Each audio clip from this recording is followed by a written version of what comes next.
So I'm going to be pissing off a lot of people here. Marjorie Taylor Greene, after she gets pushed out of MAGA by Donald Trump, she is floundering in the dark. Where do I go? What do I do? My whole life, I have been synonymous with MAGA, or at least my whole congressional life, I've been synonymous with MAGA. I have sided with Donald Trump on virtually every single thing. And then, of course, she started to harp on the Epstein files, H-1B visas, the Israel issue, and all of a sudden she finds herself a orphan of the MAGA movement. Very sad. It's a very sad story. And I have lamented that this happened, because what I 100% disagree with is the fact that someone like Marjorie Taylor Greene would be pushed out of MAGA, yet people like Randy Fine and Lindsey Graham are kept inside MAGA. I just do not understand it. I don't get it. I don't think it's right. But Marjorie Taylor Greene floundering around trying to salvage her political career, which I don't fault her for one bit. She went on CNN and she made a critical error. What is one thing, if you have listened to me in the past, what is one thing I say never to do? Don't ever do this one thing. That thing is never apologize to the mob. Whenever Tucker Carlson interviewed Nick Fuentes, the president of the Heritage Foundation, Kevin Roberts, did a video. He posted a video on X for the Heritage Foundation because there was these rumors saying that he was going to disavow Tucker Carlson because of Tucker Carlson's massive, huge mistake for interviewing someone like Nick Fuentes. He posted this video and he said he was not going to disavow Tucker Carlson. He said that Tucker Carlson was a friend. He said America first, America always. He's Christian first. He's a Christian man, and he believes in debating ideas, open dialogue, open discourse. Well, after he released that video, he was condemned by what I call the woke right, this faction in the Republican Party that just so happens to be neoconservative and Zionist.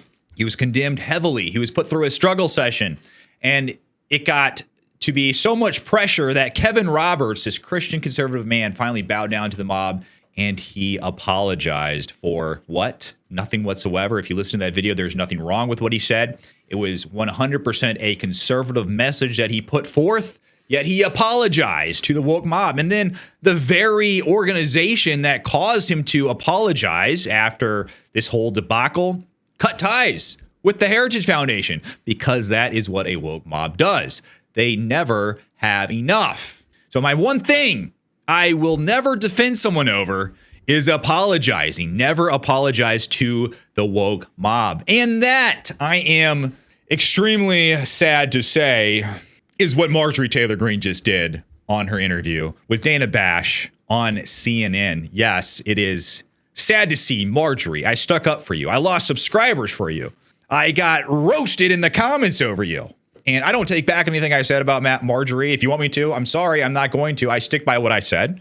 I still believe that Marjorie deserves more of a place in the MAGA movement than Lindsey Graham or Randy Fine. However, Marjorie, why did you do this? I don't care you went on CNN. I don't care that you went on The View. I don't care that you're talking to Dana Bash. I don't care about any of that. But what I do care about is you apologizing. Listen to this. Marjorie Taylor Greene goes on CNN to apologize for, quote, taking part in toxic politics against the left. This is what she had to say to Dana Bash. Take a listen. I would like to say humbly, I'm sorry for taking part in the toxic politics. It's very bad for our country, and it's been something I've thought about a lot, especially since Charlie Kirk was assassinated. Is that I'm only responsible for myself and my own words and actions, and I am committed, and I've been working on this a lot lately, to put down the knives in politics. I really just want to see people be kind to one another, and we need to figure out a new path forward that is focused on the American people, because as Americans, no matter what side of the aisle we're on, we have far more in common than we have differences. Yeah. And we need to be able to respect each other with our disagreements. So, Marjorie. Oh, Marjorie Taylor Greene. Don't apologize. Don't apologize. And I think it's very ironic how one of the main reasons why I don't think she should apologize, just simply besides the fact that you never apologize to a woke mob. You never apologize, ever, ever, ever. She invokes Charlie Kirk, which I think is very ironic because that is one of the main things you can point to for the reason why the right shouldn't apologize. Marjorie, you're apologizing for being, quote, toxic? Engaging in toxic politics? Last time I checked, our side didn't assassinate someone in an open arena for everyone to see. TV cameras, cell phone cameras. It was posted all over Twitter. One of our leaders in the right wing got assassinated in cold blood. That person was not someone that was right wing. That person was a leftist. And not only that, this didn't happen and it just died out. No, not only that, but leftists came out and cheered that this happened. TikTok had hundreds of thousands of videos supporting what happened, mocking what happened, mocking Charlie Kirk. Now, you want to talk about toxic? That, my friend, is toxic. I wouldn't even call that politics, but the left is the one engaging in toxic politics 100%, absolutely. So don't go on CNN. I get that you find yourself kind of isolated right now because Donald Trump kicked you out of the MAGA movement, per se. But the remedy is not to go on CNN and apologize for toxic politics because you have nothing to apologize for Marjorie Taylor Greene. And some a little bit more kind of lore that is surrounding Marjorie Taylor Greene. I find it kind of funny because a lot of people are calling her a Democrat and calling her a rhino and all these things. And I think all that's ridiculous, okay? I think it's completely ridiculous. I think Marjorie Taylor Greene is much more a MAGA and America First than Randy Fine and Lindsey Graham. But this is the situation we find ourselves in. There are these influencers, these conservative influencers that are coming on, and they're just piling on Marjorie Taylor Greene. They're calling her rhino, a Democrat. Of course, Donald Trump labeled her Marjorie Traitor Greene, trying to kind of distance themselves from Marjorie. That's how politics goes. But I found this video of Jamie Raskin. Jamie, why did you have to come in and insert yourself into this situation? Man, this guy, I can't think of a more dislikable figure on the left than Jamie Raskin. He might be the absolute worst, like bottom of the barrel scum. But amid all this controversy surrounding Marjorie Taylor Greene and her being pushed out of the MAGA movement, Jamie Raskin, not sure where this was. It was at some speech he was giving somewhere. He actually called on Marjorie Taylor Greene to come to the Democrat side. So I guess he's wanting her to be some sort of like John Fetterman type figure. Please no, Marjorie, don't do that. But Raskin says, we are a big tent. We must be a huge, vast tent, which I don't agree with at all. I say this is a party that's got room for Marjorie Taylor Greene. If she wants to come over, I don't see this happening. But it's kind of funny because then he calls himself a conservative. Take a look at this. Let me just say a couple more things to you great Florida Democrats. One of them is we are a big tent. We must be a huge, vast tent. I say this is a party that's got room for Marjorie Taylor Greene if she wants to come over. We got room for anybody who wants to stand up for the Constitution and for the Bill of Rights today. One of my colleagues who left from South Carolina, Trey Gowdy, said to me on the way out, he said, Raskin, you're not a bad guy. The problem with you is you're a liberal. I said, you're damn right I'm a liberal. The heart of that word is liberty. And I'm a progressive because the heart of that word is progress. But my favorite thing to call myself today is a conservative because I want to conserve the land, the air, the water, clean water. Okay. Jamie Raskin, we get it. We get your little shtick, what you're trying to do. It's not working. But that was Jamie Raskin jumping on this whole trend as Marjorie Taylor Greene is getting beat up by the Republican Party. He invites her over to become a Democrat because they're progressive, and somehow he does this mental gymnastics to say, oh, yeah, we're progressive, we're liberal, but really I am a conservative. Okay. All right, Jamie Raskin, understood. I thought that was kind of funny. But one thing I did like that Marjorie Taylor Greene said when she went on CNN, like I said, she apologized, and that is a no-no for me. But this is what I did like. When Marjorie Taylor Greene went on CNN, she said, I think the right question to ask is, was Jeffrey Epstein working for Israel? I'm proud to say I don't take money from AIPAC. That, I think, is an important question. And, this is something that Charlie Kirk even thought was an important question, because when he had Tucker Carlson speak at TPUSA, and this was a big controversy too. Tucker Carlson was called a liar for this. But prior to Tucker Carlson's speech at TPUSA, where Tucker Carlson came out and he asked the question about Jeffrey Epstein's ties to Israel, prior to that speech, he had told Charlie Kirk that he was not going to explore that topic because he didn't want to get Charlie Kirk's Israeli donors upset at him. And when he talked about this on his show, people were saying that Tucker Carlson was lying. Charlie Kirk was 100% supportive of Israel. He never had anything other than 100% absolute support of Israel, and he was smeared as an anti-Semite for even suggesting it. Well, Megyn Kelly actually was at that speech, and she was backstage, and she put forward a video that actually proves what Tucker Carlson was saying. When Tucker Carlson said that Charlie Kirk came to him after Tucker Carlson said he was going to talk about this, Charlie Kirk came to him and said, "Go Max. Go Max on the Israeli topic. Go Max. Don't hold back."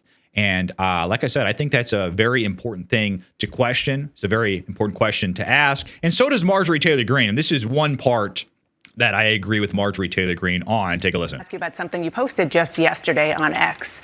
You questioned who and what country is putting so much pressure on Trump to keep the Epstein files hidden. And you included a picture about donations from pro-Israel lobbying group AIPAC. What are you trying to say there? Mm-hmm. Well, I think it's the question that many Americans are asking, especially when we saw information recently come out in these emails that the Oversight Committee that I serve on has released. And we saw Jeffrey Epstein with ties to Ehud Barak. We saw him making business deals with them, also business deals that involved the Israeli government, and seems to have led into their intel agencies. And I think the right question is to ask is, was Jeffrey Epstein working for Israel? Ooh. She said the words. She uttered the words you are never supposed to utter. Did Jeffrey Epstein work for Israel? Oh, I said it. Oh, no. Did he do it? That's one thing I do respect Marjorie Taylor Greene for. And like I said, I have every right to question why the two individuals in MAGA, or not in MAGA, rather, the two individuals, really the only two in the whole of the Republican Party who openly criticize Israeli influence in the United States, I have every right to question why these are the only two that are being ousted from MAGA. Thomas Massie and Marjorie Taylor Greene. I said before, I can kind of see with Thomas Massie because he doesn't vote on every single agenda that Trump puts forward. I think it's like 91% he votes for, but he has pushed back on more than the average Republican. I can kind of see it with him. And people have said that this is just a coincidence that Thomas Massie is criticizing Israel, that it's really the fact that he pushes back on Trump's agenda. He doesn't vote with Trump every single time. But that might work for Thomas Massie, but for Marjorie Taylor Greene, it does not work. Marjorie Taylor Greene has been very supportive of Trump, very supportive of his agenda. She doesn't withhold her vote like Thomas Massie does. And I mean, it's just objective. She has been synonymous with the MAGA party from the very beginning. So there's that. Take that with a grain of salt if you want to. She also refuses to disavow Nick Fuentes on CNN. Of course, Nick Fuentes is this controversial figure on the right that the woke right tried to cancel Tucker Carlson for talking to. This is important because now President Trump has come out and said that Tucker Carlson can talk to whoever he wants, and he refused to disavow Tucker Carlson, and he also refused to disavow Nick Fuentes, someone that he had dinner with at one point. But this is what Marjorie Taylor Greene had to say about the situation, and she, in the midst of Dana Bash, ironically bashing Nick Fuentes, she said, well, Nick Fuentes can speak for himself. Why don't you have him on the show? Okay, be a Tucker Carlson. Actually, do some journalism. How about you talk to him yourself? This is what Marjorie Taylor Greene had to say. You're talking about lowering the rhetoric, which is important for everybody to hear from you and all of our elected officials. But there is some concern, a lot of concern among Republicans about the rise of anti-Semitic hard right figures in your movement, especially after Tucker Carlson hosted white nationalist Nick Fuentes on his podcast, didn't question Fuentes about his vile language or views. You did speak at a conference hosted by Fuentes back in 2022. You were criticized, and you said then that you didn't know about his views. Well, Fuentes talked to Carlson about that in the interview. Listen to what he said.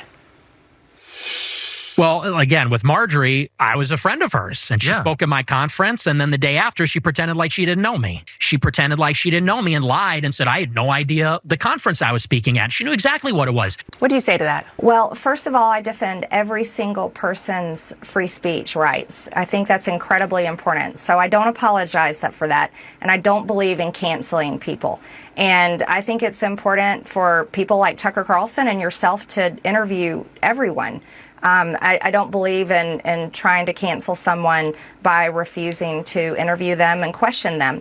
And I did speak at his conference back in 2022. However, I don't know Nick Fuentes. But I did watch the interview. I watched the full interview with Tucker, and I admire him for interviewing many people as well as exposing a lot of powerful information I hear what that you're he saying. does on his show. I hear what you're saying about free speech. I mean, count me as guilty as a proponent of free speech. There's free speech, Right, and Dana. there's hate speech. And this is a man there's not.